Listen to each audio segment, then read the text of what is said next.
Hello guys, welcome back to my YouTube channel. So आज हम राम और सीता का पेंटिंग बनाने वाले हैं। वो भी तो मैंने आउटलाइन पहले ही कंप्लीट कर दी है, जैसे कि रेफरेंस फोटो की लिंक मैंने डिस्क्रिप्शन।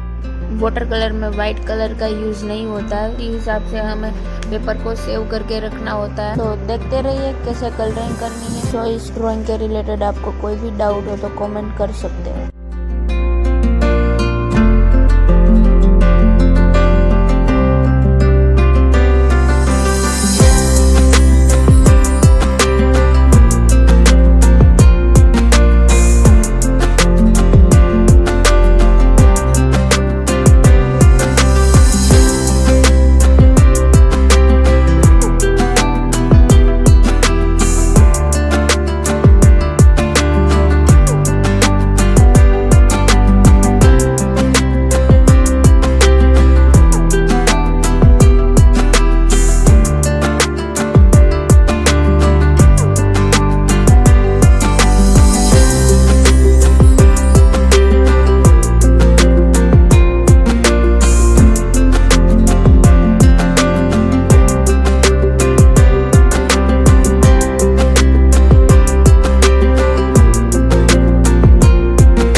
यहाँ पे मैं थोड़ा डिटेल वर्क के लिए पेंसिल कलर का यूज कर रही हूँ।